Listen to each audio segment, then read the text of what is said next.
Hello friends, आज आपण इयत्ता 5वीचा परिसर अभ्यास भाग 2 यातील आपण दुसरा पाठ इतिहास आणि काल संकल्पना याविषयी माहिती मिळवणार आहोत। आपला जो आहे दुसरा पाठ इतिहास आणि काल संकल्पना यात आपल्याला एकूण 4 घटकांचा अभ्यास करायचा आहे। यातील आपला पहिला घटक आहे 2.1 काळाची विभागणी आणि कालरेषा। आपला यातील दुसरा घटक आहे 2.2 कालगणना आणि कालगणनेच्या पद्धती। आपला यातील तिसरा टॉपिक आहे 2.3 इतिहासाची काल विभागणी। आपला चौथा टॉपिक आहे 2.4 कालमापनाच्या वैज्ञानिक पद्धती आणि कालनिश्चिती। यातील आपण आपला जो पहिला घटक आहे 2.1 काळाची विभागणी आणि कालरेषा याविषयी आधी माहिती मिळवूया। काळ समजावून घेण्याच्या वेगवेगळ्या पद्धती असतात। काळ अखंड असतो, पण आपल्या सोयीसाठी आपण त्याचे विभाजन करतो। काळाचे विभाजन आपण कोणत्या उद्देशाने आणि कोणत्या पद्धतीने करतो यावर काळ समजावून घेण्याच्या पद्धती अवलंबून असतात। उदाहरणार्थ, सूर्योदय झाला की आपण म्हणतो दिवस उजाडला, सकाळ झाली। सूर्यास्त झाला की आपण म्हणतो दिवस मावळला, संध्याकाळ झाली। दिवस मावळून संध्याकाळ झाली की थोड्याच वेळात अंधार पडून रात्र होते। म्हणजेच आपण काळाचे विभाजन दिवस रात्र या 2 घटकांमध्ये केले असा याचा अर्थ होतो। आपला जो एक पूर्ण दिवस असतो, या दिवसामध्ये आपण म्हणतो ना की मला सकाळी शाळेत जायचं आहे, संध्याकाळी मी खेळायला जाणार आहे, रात्री मला देवाला दिवा लावायचा आहे। म्हणजे आपला जो एक दिवस होता सकाळ ते संध्याकाळ या काळामध्ये आपण विभागणी कशी केली, मला सकाळच्या वेळेत शाळेला जायचंय, मला संध्याकाळच्या वेळी खेळायला जायचंय आणि रात्रीच्या वेळी मला देवाला दिवाबत्ती करायची आहे। म्हणजे मी माझ्या सोयीनुसार त्या दिवसाचे 3 भाग केले। त्याच पद्धतीने आपण आपल्या सोयीनुसार हा जो काळ असतो हा अखंड असतो, सलग असतो, आपण आपल्या सोयीसाठी त्याची विभागणी करत असतो। आपली पृथ्वी एका ठराविक गतीने स्वतःच्या आसाभोवती फिरते, तसेच ती सूर्याभोवतीही फिरते। सूर्य हा स्वयंप्रकाशित आहे। सूर्यकिरणांपासून सतत प्रकाश मिळतो, तरीही आपल्याला मात्र फक्त दिवसा प्रकाश दिसतो आणि रात्री अंधार। असे का घडते? तुम्हाला माहिती आहे, पृथ्वी ही एका ठराविक गतीने स्वतःच्या आसाभोवती फिरत असते, तशीच ती सूर्याभोवती पण फिरते। सूर्य हा तर स्वयंप्रकाशित आहे, सूर्याची किरण ही सतत पृथ्वीवर पडत असतात। मग ती जर किरण सतत पृथ्वीवर पडत असतात तर मग आपल्याला दिवसात सूर्याचे प्रकाश का दिसतो, रात्री आपल्याला सूर्याचा प्रकाश का दिसत नाही, असा प्रश्न तुमच्या मनात येत असेल। याचं कारण आहे मित्रांनो, पृथ्वी स्वतःच्या आसाभोवती फिरत असताना तिचा जो पृष्ठभाग सूर्यासमोर येतो तिथं उजेड होतो। आता पृथ्वी गोल आहे, पृथ्वीचा जो भाग सूर्यासमोर जो भाग येतो त्या भागावर प्रकाश येतो आणि पृथ्वीच्या मागच्या भागासमोर सूर्य नसतो, त्यामुळे पृथ्वीच्या मागच्या बाजूला म्हणजेच एका बाजूला रात्र असते। जो भाग सूर्यापासून दूर जात राहतो तिथं अंधार होत जातो। पृथ्वीची स्वतःच्या आसाभोवतीची एक प्रदक्षिणा पूर्ण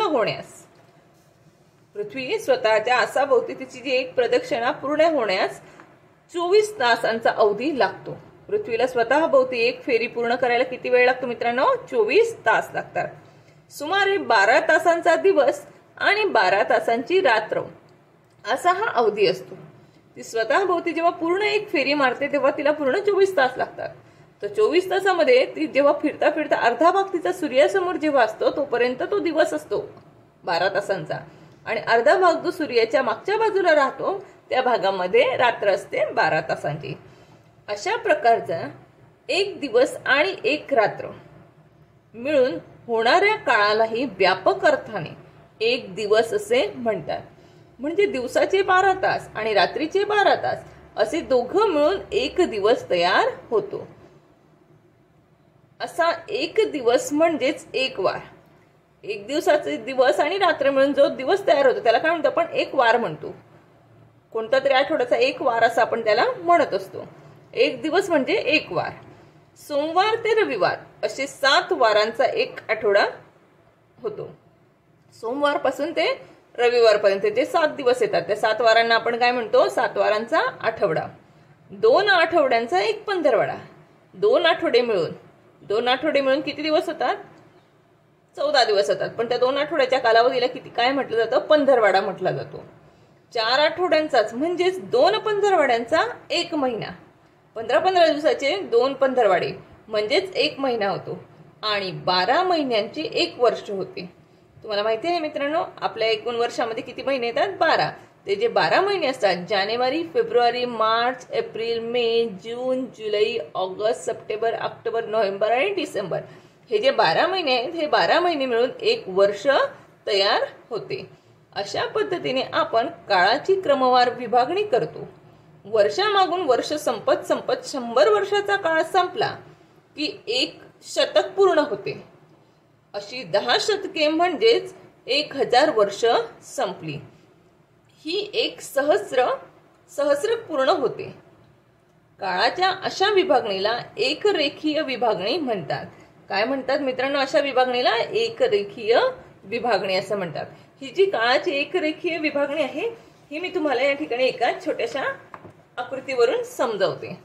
हे बघा, ही आपली काळाची विभागणी आहे. काळाच्या विभागणीमध्ये सकाळ आणि संध्याकाळ हे दोघं काय असतात? हे दोघं मिळून एक दिवस होतो. सकाळ रात्र किंवा सकाळ संध्याकाळ असं म्हणून एक दिवस पूर्ण होतो. बरोबर आहे. मग या एक दिवसामध्ये 12 तासांचा दिवस आणि 12 तासांची रात्र असते. त्यानंतर एक दिवसानंतर तो जो एक दिवस तयार होतो, 12 तासांचा दिवस आणि 12 तासांची रात्र, हा जो एक दिवस असतो, या एक दिवसाला आपण एक वार असं म्हणतो. हा झाला एक वार. एक वारानंतर मित्रांनो सोमवार ते रविवार म्हणजे आठवडा. 7 दिवसांचा आपला काय झाला? हा आठवडा झाला. या आठवड्याला आपण काय म्हणतो? 7 वारांचा हा आठवडा. आठवड्यानंतर एक पंधरवाडा म्हणजे 2 आठवडे. 2 आठवड्यांचा हा काय झाला? एक पंधरवाडा. त्यानंतर पंधरवाड्याची विभागणी पुढे एक महिना म्हणजे 2 पंधरवाडे मिळून एक महिना. एक महिन्याचं पुढे होतं एक वर्ष म्हणजेच 12 महिने. 12 महिने मिळून एक वर्ष तयार होतं. एक वर्ष म्हणजेच 12 महिने. आता बघा, 12 महिन्यांचं जे हे एक वर्ष तयार झालंय, अशी एक वर्षाप्रमाणे अशी जी 100 वर्ष येतात, ती 100 वर्ष मिळून एक शतक तयार होतं. एक शतक म्हणजे 100 वर्ष. अशी 1000 वर्ष जेव्हा येतात, अशी 1000 वर्ष जेव्हा होतात, तेव्हा त्याला एक सहस्रक असं म्हणतात. ही झाली आपली काळाची विभागणी. म्हणजे एक वार, त्यानंतर आठवडा, पंधरवाडा, एक महिना, एक वर्ष, एक शतक आणि एक सहस्र. ही जी आहे ही काय झाली? आपली काळाची विभागणी झाली मित्रांनो. आता बघा, इसवी सणाचा काळ. एकरेखीय विभागणीत एका पाठोपाठ येणाऱ्या वर्षाची क्रमवार मांडणी केली जाते. इतिहासाच्या पुस्तकामध्येही एका पाठोपाठ घडलेल्या घटनांची साखळी अशाच एकरेखीय पद्धतीने क्रमशः मांडलेली असते. त्यासाठी सर्वसाधारणपणे इसवी सणाचा उपयोग केला जातो. आपण वापरतो ती दिनदर्शिका इसवी सणाच्या आधारे असते. आपण बघा, हा प्रश्न तुम्हाला विचारला जाऊ शकतो. आपण वापरतो ती दिनदर्शिका कोणाच्या आधारे असते? इसवी सणाच्या आधारे. इसवी सणावर आपली दिनदर्शिका अवलंबून आहे. येशू ख्रिस्तांच्या स्मरणार्थ इसवी सणाची सुरुवात झाली. मराठीतील इसवी हा शब्द येशू या नावाशी संबंधित आहे. ज्या वर्षापासून इसवी सणाची सुरुवात झाली ते इसवी सणाचे पहिले वर्ष. त्या वर्षाची सुरुवात 1 या संख्येने दाखवली जाते. नंतर येणाऱ्या प्रत्येक वर्षाची क्रमसंख्या पुढच्या दिशेने चढत जाते. इसवी सणाच्या पहिल्या 100 वर्षाचा म्हणजेच पहिल्या शतकाचा काळ इसवी सन 1 ते 100 असा लिहिला जातो. पहिला जो 100 वर्षाचा काळ आहे तो लिहिण्याची पद्धत कशी आहे? इसवी सन 1-100. इसवी सन 1 ते 100 ही अशी लिहिण्याची पद्धत आहे. इसवी सणाचा पहिला सहस्रकाचा काळ इसवी सन 1 ते 1000 असा लिहिला जातो. आपल्याला जर विचारलं तर इसवी सणाचा सहस्रकाचा काळ कसा लिहाल, तर आपल्याला लिहिता आलं पाहिजे इसवी सन 1 ते इसवी 1000 असा आपल्याला लिहिता आला पाहिजे. आता पहा मित्रांनो, आपला जो पुढचा टॉपिक आहे इसवी सणापूर्वीचा काळ. आता बघा, इसवी सणाचा पूर्वीचा काळ. आता इसवी सणाची सुरुवात जिथून झाली तिथून आपण एकापासून मोजायला सुरुवात करतो, पण त्याच्या आधीच्या काळाचं मग काय मित्रांनो? मग त्याच्या आधीचा काळ कसा रीड करायचा ते आपण बघूया. इसवी सणाची सुरुवात होण्यापूर्वीच्या काळाला इसवी सन पूर्व काळ म्हणतात. म्हणजे आता इसवी सणाची सुरुवात ज्या ठिकाणून झाली त्याच्या आधीचा जो काळ आहे त्याला काय म्हटलं जातं? इसवी सन पूर्व काळ. इसवी सन पूर्व काळ असं त्याला म्हटलं जातं. या काळातील वर्ष मोजताना प्रत्येक वर्षाची क्रमसंख्या उतरत्या पद्धतीने मांडली जाते. इसवी सणापूर्वीच्या पहिल्या शतकाची सुरुवात इसवी सन पूर्व 100 या वर्षी झाली आणि ते इसवी सन पूर्व 1 या वर्षी संपेल. तसेच इसवी सणापूर्वी पहिल्या सहस्रकाची सुरुवात इसवी सन पूर्व 1000 या वर्षी झाली आणि ते इसवी सन पूर्व 1 या वर्षी संपेल. म्हणून इसवी सणापूर्वीच्या पहिल्या 100 वर्षाचा म्हणजेच पहिल्या शतकाचा काळ म्हणजे इसवी सन पूर्व 100 ते 1 आणि इसवी सणापूर्वीच्या पहिल्या सहस्रकाचा काळ म्हणजेच इसवी सन पूर्व 1000 ते 1. इसवी सणापूर्वीचा कालखंड लिहिण्याची पद्धत आपण काही उदाहरणांच्या सहाय्याने समजून घेऊ. वर्धमान महावीरांचा जीवनकाल इसवी सन पूर्व 599 ते इसवी सन पूर्व 527 असा लिहिला जातो. वर्धमान महावीरांचा जो जीवनकाल होता त्याचं लिखाण कसं केलं जातं? इसवी सन पूर्व 599 ते इसवी सन पूर्व 527 असा केला जातो. तर गौतम बुद्धांचा जीवनकाल इसवी सन पूर्व 563 ते इसवी सन पूर्व 483 असा लिहिला जातो. या ठिकाणी बघा, आपल्याला इसवी सन आडव्या स्वरूपात दाखवले, त्यामुळे आपण थोडं पुस्तक आडवं करून बघणार आहोत. या ठिकाणी हा पिंक कलर दिलाय, या बाजूला व्हाईट कलर आहे. पिंक कलरच्या इथे जी आपल्याला लाईन दिसत आहे ह्या लाईनच्या ठिकाणी 1 येतो. इथून इसवी सणाची सुरुवात झाली. याच्या आधीचा जो 100 वर्षापूर्वीचा काळ आहे त्याला म्हटलं जातं इसवी सन पूर्व 100. त्याच्या आधीच्या काळाला इसवी सन पूर्व 500. आता याच्या 100 वर्षापूर्वीच्या काळाला इसवी सन पूर्व 100 म्हणतात. तर ह्या इसवी सणा नंतरचे 100 वर्ष जे आहेत त्याला इसवी सन 100 असं म्हणतात. आता इसवी सणाच्या पूर्वीचा जो 500 वर्षाचा काळ आहे त्याला म्हणतात इसवी सन पूर्व 500 आणि इसवी सन जिथून सुरू झालं त्याच्या पुढचा जो 500 वर्षाचा काळ असेल त्याचं वाचन इसवी सन 500 असा करतात. आधी झालेल्या काळाला पूर्व असं म्हटलं जातं आणि नंतर फक्त इसवी सन 1000, इसवी सन 1500, इसवी सन 2000 असं म्हणतात. तर झालेल्या काळाला जो काळ घडून गेलेला आहे त्याला इसवी सणाच्या आधीचा त्याला इसवी सन पूर्व 1000, इसवी सन पूर्व 1500, इसवी सन पूर्व 2000 असं याचं वाचन केलं जातं. आता आपला दुसरा घटक आहे या ठिकाणी 2.2 कालगणना आणि कालगणनेच्या पद्धती. कालगणना आणि कालगणनेच्या पद्धती. कालगणना करणे म्हणजे काळाची लांबी मोजणे. आता गणना म्हणजे मोजमाप करणे. आता आपल्याला या ठिकाणी काय करायचे आहे? काळाची मोजणी करायची आहे. काळ मोजण्याची आपल्याला माहित असलेली एकके पुढील प्रमाणे आहेत. आपल्याला ही एककं माहिती असेल.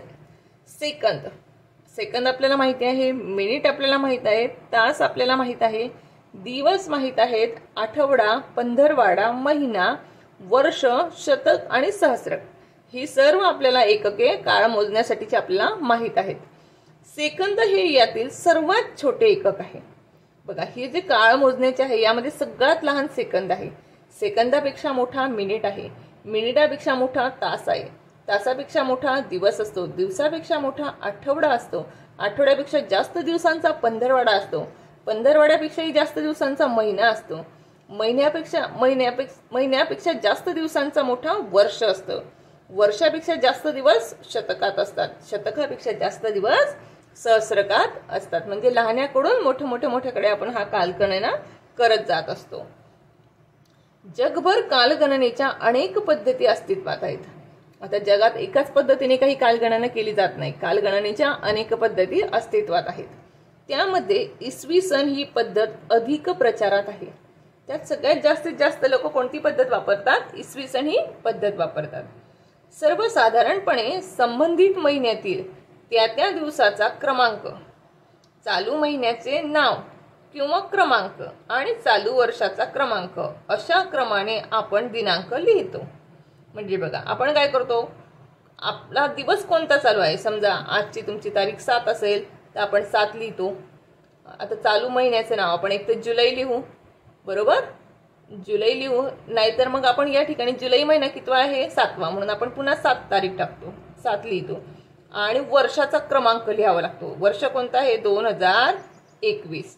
या पद्धतीने आपण लिहित असतो. पहा या ठिकाणी म्हटलेलं आहे यांनी, सर्वसाधारणपणे संबंधित महिन्यातील त्या दिवसाचा क्रमांक, आपण तो दिवसाचा क्रमांक 7 घेतला. चालू महिन्याचे नाव जे असेल ते, आपण जुलै महिना चालू आहे म्हणून मी जुलै महिना लिहिला, किंवा क्रमांक, जुलै महिना नाही लिहिला तर आपण जुलै महिना कितवा आहे, 7वा आहे म्हणून आपण या ठिकाणी 7 लिहिले. आणि चालू वर्षाचा क्रमांक, चालू वर्ष कोणता आहे, 2021, ते आपण या ठिकाणी लिहिलं. ही आपली काय आहे, या पद्धतीने आपण दिनांक लिहितो. तारीख हाही दिनांकाचा समानार्थी शब्द प्रचारात आहे. आपण काय म्हणत असतो, आजची तारीख टाका किंवा आजची दिनांक लिहा, म्हणजेच तारीखचा समानार्थी शब्द दिनांक हा आहे. कालगणनेच्या इतरही पद्धती आहेत. इसवी सनाची सुरुवात येशू ख्रिस्तांच्या स्मरणार्थ झाली. बघा, इसवी सन हे जी कालगणनेची पद्धत आहे ही कशामुळे आली आहे, येशू ख्रिस्तांच्या स्मरणार्थ ही पद्धत सुरू करण्यात आलेली आहे. हे आपण पाहिले. येशू ख्रिस्तांच्या स्मरणार्थ आपली ही इसवी सन ही पद्धत आलेली आहे. एखाद्या विशेष घटनेच्या स्मरणार्थ नव्या कालगणनेची सुरुवात केली जाण्याची प्रथा पूर्वीपासून अस्तित्वात आहे. उदाहरणार्थ, एखाद्या पराक्रमी राजाच्या राज्याभिषेकाची घटना. छत्रपती शिवाजी महाराजांनी आपल्या राज्याभिषेकाच्या निमित्ताने इसवी सन 1674 मध्ये राज्याभिषेक शक या शकाची सुरुवात केली होती. हे आपल्याला माहित आहे. जसं आपण येशू ख्रिस्तांच्या निमित्ताने इसवी सणामध्ये आपण काळाची गणना करतो, तसं शिवाजी महाराजांच्या राज्याभिषेकाच्या निमित्ताने राज्याभिषेक शक ही नवीन कालगणनेची पद्धत त्यावेळी प्रचलित झाली होती. आता बघा, आता राज्याभिषेक कधी झाला होता त्यांचा, 1674 साली, बरोबर. त्याआधी पूर्वी इसवी सन पूर्व त्यांची आग्र्याहून सुटका झाली 1666. त्याच्या आधी घडून गेलेले आहे म्हणून इसवी सन पूर्व म्हणायचं नाही, काय म्हटलं, शक पूर्व असं म्हटलं जाईल. त्याच्या आधी त्यांची स्वराज्याची शपथ झाली 1645 मध्ये आणि त्यांचा जन्म झाला 1630 मध्ये. आणि त्यांचा राज्याभिषेकानंतर जेव्हा आपले राज्याभिषेक शक हे मोजण्याची पद्धत सुरू झाली त्यानंतर त्यांचा मृत्यू झाला 1680 मध्ये. ही झाली शिवाजी महाराजांच्या काळातली कालगणनेची पद्धत. राज्याभिषेक शक, शालिवाहन शक आणि विक्रम संवत या भारतात प्रचलित असलेल्या कालगणना आहेत. ह्या 2 पद्धती पण भारतात प्रचलित होत्या कालगणना करण्यासाठी. इस्लाम धर्माचे संस्थापक प्रेषित मोहम्मद पैगंबर यांनी मक्केहून मदिनेला स्थलांतर केले. या स्थलांतराच्या काळापासून हिजरी या कालगणनेची सुरुवात झाली. बघा, ही हिजरी ही पण एक कालगणनेची सुरुवात होती. ही कशामुळे प्रचलित झाली, इस्लाम धर्माचे जे संस्थापक होते प्रेषित मोहम्मद पैगंबर यांनी मक्केहून मदिनेला गेले. त्यांनी स्थलांतर केले मक्केहून मदिनेला. त्या ठिकाणी त्यांनी जे स्थलांतर केलं त्या स्थलांतराच्या काळापासून त्यांनी हिजरी ही कालगणनेची सुरुवात केली. कोणत्या धर्मामध्ये, इस्लाम धर्मामध्ये. भारतातील पारशी समाज उपयोगात आणत असलेल्या कालगणनेच्या पद्धतीला शहेनशाही कालगणना असं म्हटलं जातं. आता इस्लाम धर्मीय हिजरी ही पद्धत वापरत होते, तर आपला जो पारशी धर्म होता, पारशी जो समाज होता, पारशी समाज कोणती पद्धत वापरत होता, शहेनशाही ही कालगणनेची पद्धत तो वापरत होता. म्हणजे ती जी पद्धत वापरत होती त्याला ते शहेनशाही असं म्हणत होते. मग तर आपण थोडीशी ह्या कालगणनेविषयी अधिक माहिती मिळवूया. बघा, हे मी एकाच ठिकाणी तुम्हाला लिहून दिले. हे तुम्ही वहीत लिहिलं तर तुमच्या लक्षात राहण्यासाठी अतिशय सोपं होणार आहे. या ठिकाणी कालगणनेच्या पद्धती पाहिल्या आपण पहिली पद्धत पाहिली इसवी सन. इसवी सन ही पद्धत कोणासाठी वापरली, कशामुळे आली, ही येशू ख्रिस्तांच्या स्मरणार्थ इसवी सणाची सुरुवात झाली. हे लक्षात राहील तुमच्या. त्यानंतरची दुसरी पद्धत होती आपली राज्याभिषेक शक. ही छत्रपती शिवाजी महाराजांनी आपल्या राज्याभिषेकाच्या निमित्ताने इसवी सन 1674 मध्ये राज्याभिषेक शक या शकाची सुरुवात केली होती. त्यानंतर आलं शालिवाहन शक आणि विक्रम संवत. ह्या त्या दोन पद्धती ह्याही भारतामध्ये प्रचलित होत्या कालगणनेसाठी. त्यानंतर हिजरी. हिजरी ही इस्लाम धर्माचे संस्थापक प्रेषित मोहम्मद पैगंबर यांनी मक्केहून मदिनेला स्थलांतर केले. या स्थलांतराच्या काळापासून हिजरी या कालगणनेची सुरुवात झाली. शहेनशाही पद्धत होती. त्यानंतर भारतातील पारशी समाज उपयोगात आणत असलेल्या कालगणनेच्या पद्धतीला शहेनशाही कालगणना असे म्हटले जाते. या ठिकाणी आपण 6 पद्धती पाहिल्या कालगणनेच्या. त्या 6ची नावं मी तुम्हाला सांगितली. इसवी सन, राज्याभिषेक शक, शालिवाहन शक, विक्रम संवत, हिजरी आणि शहेनशाही. या अशा एकूण कालगणनेच्या आपण 6 पद्धती या ठिकाणी पाहिल्या आहेत. आता पहा इतिहासाची काल विभागणी. आता आपल्याला बघायची आहे इतिहासाची काल विभागणी. इतिहास हे भूतकाळातील घटनांचे ज्ञान करून देणारे शास्त्र आहे. हे आपण पहिल्या पाठात पाहिले. त्यावरून आपल्या हेही लक्षात येते की होऊन गेलेले सर्व काळ हा भूतकाळ होय. भूतकाळ हाच इतिहासाचा काळ आहे. व्यापक दृष्टीने पाहता इतिहासाचा काळ आपल्या सूर्यमालेच्या उत्पत्तीच्या काळापर्यंत मागे जातो. हे लक्षात घ्यायला हवे. सुमारे 4.5 अब्ज वर्षापूर्वी आपली सूर्यमाला निर्माण झाली. आपली जी सूर्यमाला होती ही किती वर्ष आधी निर्माण झाली? सुमारे 4.5 अब्ज वर्ष आधी निर्माण झाली. म्हणजेच आपली पृथ्वी हा त्या सूर्यमालेतील एक ग्रह आहे. याचा अर्थ पृथ्वीची उत्पत्ती सुद्धा सुमारे 4.5 अब्ज वर्षापूर्वीच झाली. बरोबर आहे. पृथ्वीच्या उत्पत्तीपर्यंत मागे जाणारा 4.5 अब्ज वर्षाचा एवढा मोठा काळ एकदम समजावून घेणे सोपं नाही. एवढं 4.5 अब्ज वर्षापासून सर्वामागचा काळ समजावून घेणं सोपं आहे का? एवढ्या मोठ्या काळाचा अभ्यास करणं अतिशय कठीण जातं. म्हणून तो टप्प्याटप्प्याने समजावून घेणं आवश्यक ठरतं. त्यासाठी इतिहासाच्या काळाची विभागणी केली जाते. त्यामध्ये प्रामुख्याने 2 टप्पे मानले आहेत. त्यातील पहिला टप्पा आहे प्रागैतिहासिक काळ आणि ऐतिहासिक काळ. यातील पहिला टप्पा जो आहे प्रागैतिहासिक काळ. प्रागैतिहासिक काळ म्हणजे काय? ज्या काळाचा इतिहास लिहिण्यासाठी लिखित पुरावा उपलब्ध होत नाही त्या काळाला प्रागैतिहासिक काळ असे म्हणतात. प्राक म्हणजेच पूर्वीचा. ज्या काळाचा अभ्यास करण्यासाठी किंवा इतिहास लिहिण्यासाठी आपल्याकडे कोणतेही लिखित पुरावे नाहीत अशा काळाचा जेव्हा इतिहास लिहिला जातो त्यासाठी प्रागैतिहासिक काळ ही पद्धत वापरली जाते. त्यानंतर आपली दुसरी पद्धत आहे ऐतिहासिक काळ. ज्या काळाचा इतिहास लिहिण्यासाठी लिखित पुरावा उपलब्ध होतो त्या काळाला ऐतिहासिक काळ असे म्हणतात. या ठिकाणी आपल्याजवळ पुरावे उपलब्ध असतात आणि प्रागैतिहासिक काळामध्ये आपल्याकडे कोणताही लिखित पुरावा नसतो. हा महत्वाचा फरक या दोघं पद्धतींमधला आहे.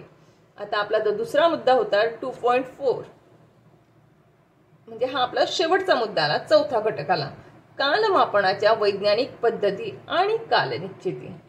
आता कालमापनाची पण एक वैज्ञानिक पद्धत असते. ती कशी कालनिश्चिती केली जाते ते आपण बघूया. आज कोणता वार आहे किंवा कोणती तिथी आहे किंवा कोणती तारीख आहे हे आपण ठरवतो तेव्हा आपण कालगणना करतो. कालगणनेच्या अनेक पद्धती असतात हे आपण पाहिले. या पद्धतींमध्ये काळाची गणना पुढील किंवा मागील क्रमाने करता येते. म्हणजे पुढचं वर्ष, येणारं वर्ष, मागचं वर्ष असा आपण उल्लेख करत असतो. उदाहरणार्थ हा महिना जून आहे असे म्हटले तर मागील महिना मे होता आणि पुढील महिना जुलै असेल हे सांगता येते. आज 10 तारीख असेल. आज 10 तारीख असेल तर काल 9 तारीख होती आणि उद्या 11 तारीख असेल हे सांगता येते. म्हणजेच कालगणनेच्या पद्धतीमध्ये आपण काळाची लांबी मोजतो.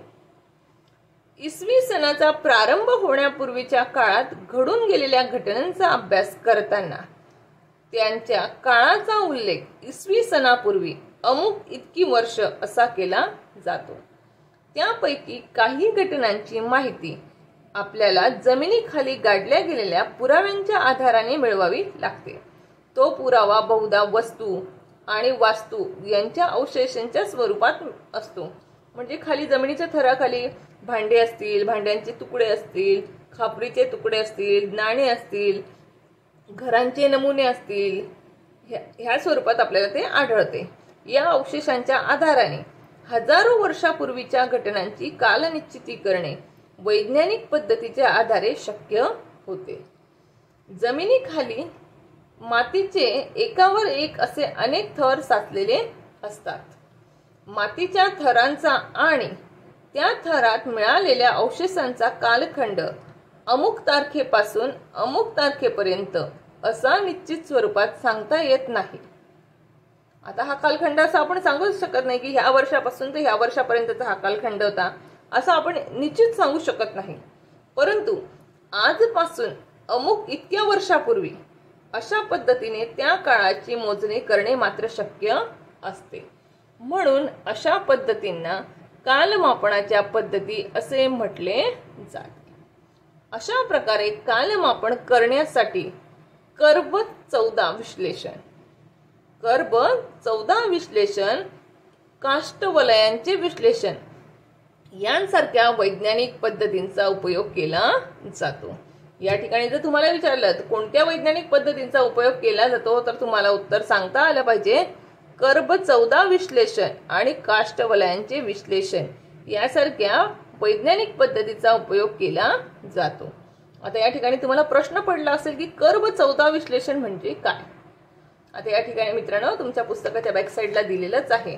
कर्ब 14 पद्धती ही 60,000 वर्षापूर्वीपर्यंतच्या प्राचीन वस्तूंचे वय ठरवता येणे शक्य आहे ह्या 14 कर्ब पद्धतीमुळे.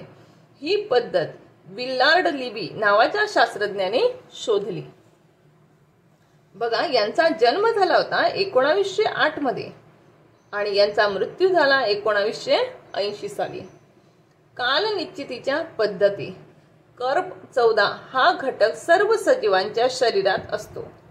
सजीवांच्या मृत्यूनंतर त्यांच्या अवशेषांमधील कर्ब 14चे प्रमाण घटत जाते. प्रत्येक सजीवाच्या शरीरामध्ये हा कर्ब 14 हा घटक असतो आणि जेव्हा आपला मृत्यू होतो किंवा त्या सजीवाचा ज्यावेळी मृत्यू होतो त्यावेळी हे 14 कर्बचे प्रमाण काय होतं, घटत जातं, म्हणजे कमी कमी होत जातं. प्रागैतिहासिक काळातील लाकूड, कोळसा, हाडे, जीवाश्म इत्यादी वस्तूंमध्ये तो घटत जाऊन आता तो किती प्रमाणात शिल्लक आहे हे प्रयोगशाळेत मोजले जाते. शिल्लक कर्ब 14च्या आधारे त्या वस्तूचे वय मोजणे शक्य होते. एखाद्या वस्तूचे वय ठरवण्याच्या या वैज्ञानिक पद्धतीस कर्ब 14 पद्धत म्हटले जाते. कालमापनाच्या इतर अनेक पद्धती आहेत, मात्र कर्ब 14 ही पद्धत अधिक उपयोगात आणली जाणारी पद्धत आहे. या आणि इतर कालमापनाच्या पद्धतींच्या आधारे वस्तूंचा काळ निश्चित झाला की त्या वस्तू ज्या संस्कृतीच्या लोकांनी निर्माण केल्या त्या संस्कृतीचा काळ एकरेखीय कालरेषेवर दाखवता येतो. येते मित्रांनो लक्षात. आता बघा, झाडाची वाढ होत असताना झाडाच्या खोडाचे एक एक वलय दरवर्षी वाढत जाते. ती वलय मोजली असता झाडाचे वय मोजता येते. लाकडी वस्तूचे वय मोजण्यासही त्याची मदत होते. या पद्धतीला काष्ठवलय कालमापन पद्धती म्हणतात. काष्ठवलय आणि कर्ब 14 ह्या दोघांचा अर्थ आपण या ठिकाणी समजावून घेतलेला आहे. कळलं मित्रांनो मग कर्ब 14 म्हणजे काय आणि काष्ठवलय म्हणजे काय. आता कालमापनाच्या आधाराने अवशेष आणि ज्या थरात ते सापडते ते मातीचे थर किती वर्षापूर्वीचे आहेत हे समजले की त्यांचा काळ ढोबळमानाने निश्चित करता येतो. आता हे जे अवशेष जमिनीखाली जेव्हा काढले जातात तेव्हा त्यांच्यावर मातीचे एका थरावर थर निर्माण होतात. त्यावेळी तर इथं किती थर आहेत मातीचा याचाही विचार करून ढोबळमानाने मग काळ आपल्याला निश्चित करता येतो. उदाहरणार्थ एखादे मातीचे भांडे 5000 वर्षापूर्वीचे आहे असा निष्कर्ष कालमापन पद्धतीच्या आधारे निघाला तर असे म्हणता येते की त्या भांड्याचा काळ इसवी सन पूर्व सुमारे 3000 वर्ष इतका आहे. म्हणजे त्या भांड्याचा आपण काळ काय सांगू शकतो, इसवी सन पूर्व 3000 वर्ष. त्याच्या आधारे ज्या संस्कृतीशी ते भांडे निगडीत आहे त्या संस्कृतीचा काळ इसवी सन पूर्व सुमारे 3000 वर्ष इतका आहे असे आपल्याला सांगता येते। अशा पद्धतीने मित्रांनो आपण इतिहासाची कालगणना या ठिकाणी समजावून घेतली। इतिहास कालमापनाची वैज्ञानिक पद्धतही आपण समजावून घेतली मित्रांनो। खूप छान पाठ आहे, पुन्हा एकदा मन लावून वाचा। Thank you, bye.